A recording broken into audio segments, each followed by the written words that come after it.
Voilà, première demi-finale depuis Bata en Guinée équatoriale. Nous sommes ici au domicile de son Excellence, le ministre du Plan et du Développement, Monsieur Mabrit Wakeuz, qui est bien entouré de ses amis, de sa famille. Ils sont tous en orange, mesdames, messieurs, l'heure est grave pour cette première demi-finale qui oppose la RDC aux éléphants de Côte d'Ivoire.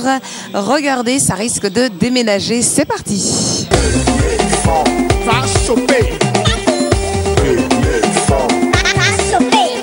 Un petit mot pour les éléphants de Côte d'Ivoire. Comment est-ce que vous vous sentez? Vous êtes en blanc, donc il n'y a pas d'orange, il n'y a pas de vert, vous êtes en blanc, couleur de... Ah, on n'avait pas vu l'orange et le vert sur le côté et la doublure. D'accord, bon, très bien, je retire. Il est en très très blanc avec une petite touche très subtile, mais qui est là quand même d'orange et de vert. Alors, Excellence, quelques petits mots juste avant le début de cette partie. Non, on leur dit qu'on leur fait confiance. Ils ont connu une montée en puissance et tout. Les choses se sont très bien passées. Je sais que ce sera la victoire. J'ai foi en eux et ils savent que tout le peuple de Côte d'Ivoire les regarde. Nous allons les soutenir et la victoire sera au bout. Alors, vous êtes ministre du Plan. Quel est le plan pour ce match-là? Le plan pour ce match, c'est de garder la rigueur de départ. Et de faire en sorte justement qu'ils puissent jouer sur leurs vraies valeurs et que la cohésion, la solidarité que nous avons observée puisse être de mise, et à partir de ce moment-là, la RDC ne peut pas résister. Alors on fait comme tout le monde, on se lève pour l'hymne national. Voilà, on peut le voir sur les images, donc l'hymne national de Côte d'Ivoire est en train d'être joué avec... non seulement tous les invités d'Excellence, le ministre du Plan et du Développement qui sont solennels, et puis on voit également du côté de Bata, eh bien, les joueurs qui sont pleins de ferveur, hein, ça chante profondément. Et voilà, dans quelques instants, c'est parti.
Qu'est-ce que vous pouvez retenir de cette première mi-temps? Satisfait ou pas?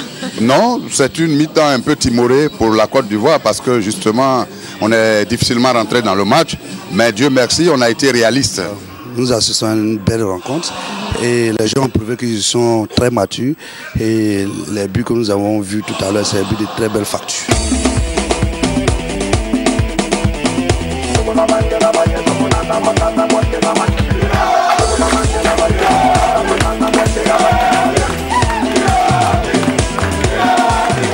La Côte d'Ivoire est qualifiée pour la finale de cette 30e édition de la Coupe d'Afrique des Nations. Elle affrontera donc le vainqueur de la rencontre qui aura lieu jeudi, oui, entre la Guinée équatoriale et le Ghana. On vous laisse avec les ambianceurs.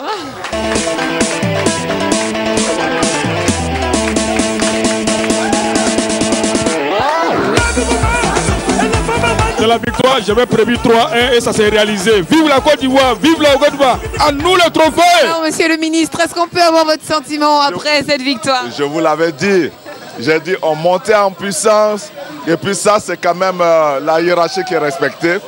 La Côte d'Ivoire, quand elle est en place, quand elle est en confiance, elle sait jouer et elle gagne. Et c'est ce que nous avons vu ce soir. Je voulais leur dire bravo. Maintenant il faut rester concentré, on aura affaire à une équipe sérieuse une bonne équipe du Ghana parce que mon pronostic c'est que c'est le Ghana qui va... Vous dites Ghana, hein, donc il n'y a même pas Guinée équatoriale dedans. Il n'y a pas de souci que ce sera le Ghana et on doit préparer dès maintenant le match contre le Ghana. Un mot de Madame la ministre qui était aux côtés de son époux et qui a supporté les éléphants, mon équipe, dont je suis très fière. Je suis sûre que cette année, nous aurons la coupe en Côte d'Ivoire. La première édition de Attiéké Tour, c'était génial.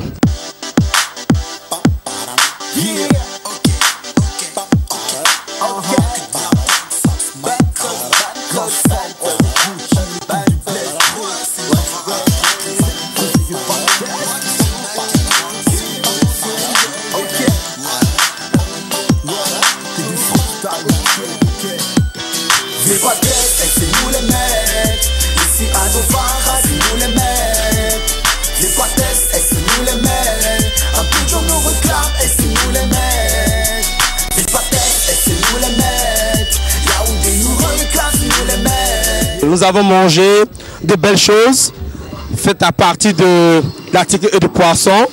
Moi spécialement j'ai mangé du mérou accompagné de bébé. D'attiéké. Et toi que tu as mangé? Ben oui, la même chose, c'était intéressant, du sol braisé, c'était vraiment super. Attiéké Poisson Tour, c'est un concept qui vise à réunir tous les professionnels d'attiéké poisson d'Abidjan en un seul endroit, permettre à tout le monde de pouvoir les voir sur 2 jours. L'attiéké poisson, c'est une identité culturelle, culinaire ivoirienne qui mérite d'être promue. C'est dans ce sens-là que nous avons organisé cette première édition.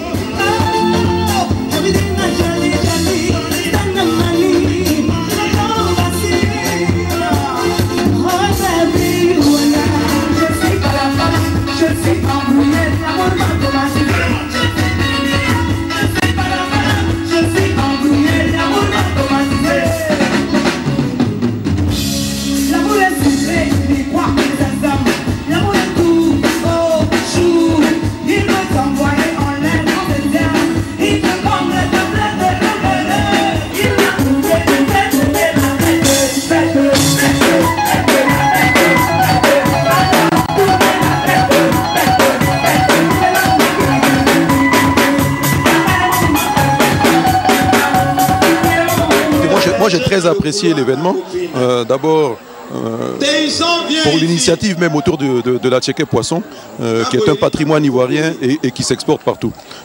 Ensuite, en venant ici, je ne m'attendais pas à tant de variétés autour de l'Attiéké Poisson. Malheureusement, j'ai un seul estomac et goûter à tout, je repars un petit peu repu et désolé de n'avoir pas un estomac plus large. Pour une première édition, c'est vraiment un coup de maître.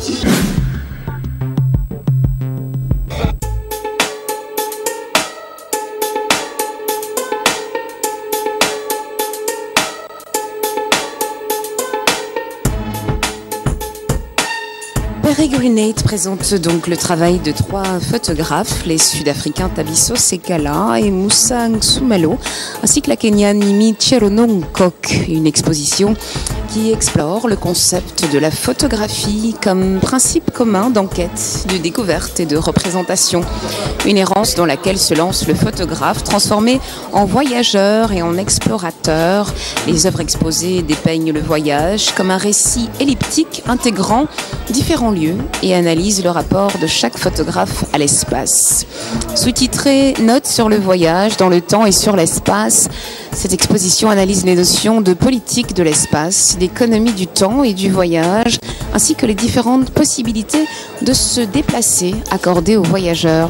Les voyages de 3 différents randonneurs sont mis les uns à côté des autres et deviennent des sculptures qui tiennent la chronique des expériences personnelles faites par eux en voyageant dans un environnement familier, dans les pays voisins, ainsi que dans des contrées lointaines.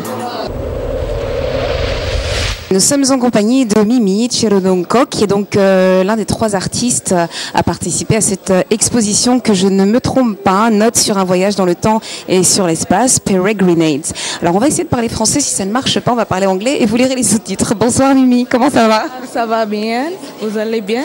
Oui, moi je vais très bien, bienvenue à Abidjan pour cette exposition. Merci beaucoup. Alors, c'est une exposition qui parle donc des voyageurs, qui parle du temps, qui parle de l'espace. Quel équilibre, balance, on fait entre ces 3 notions-là, le voyage, le temps et l'espace, in French or in English, as you want? English. I think when we talk about photography, it's about still images. So it's a way to remember a time as well as to look into the future. And then we talk about space because we travel from different places. So I'm in Abidjan, but I'm from Nairobi. And it's about the exchange that can happen when you're a stranger in another place. I'm excited to be in Abidjan, and I understand about the crisis, and Kenya also went through something similar but not as big, so I feel it's important to still come to a place like this to experience the people, the place, to be a part of the world, because even if the crisis happened, life goes on.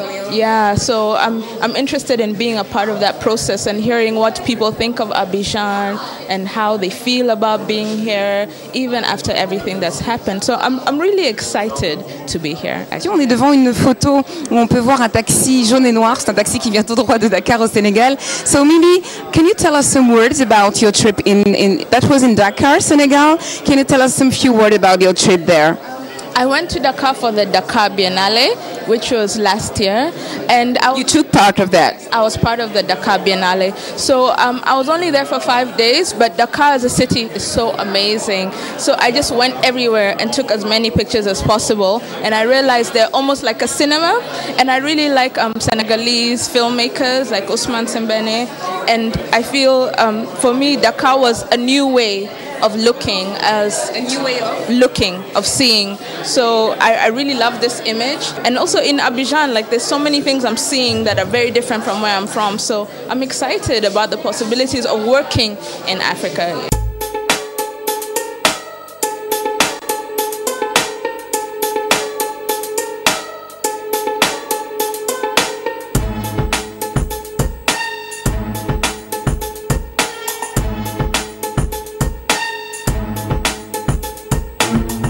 Voilà, ainsi se termine notre petite balade au sein de cette exposition. Note sur un voyage dans le temps et sur l'espace. Je rappelle que si vous passez par Abidjan, eh bien, cette exposition se déroule jusqu'au 14 février, le jour de la Saint-Valentin, la fête des amoureux. Voilà, il ne me reste plus qu'à vous souhaiter une excellente fin de week-end. Je vous donne rendez-vous la semaine prochaine pour d'autres actus qui font le buzz à Babi. D'ici là, prenez soin de vous et surtout, restez carpe diem.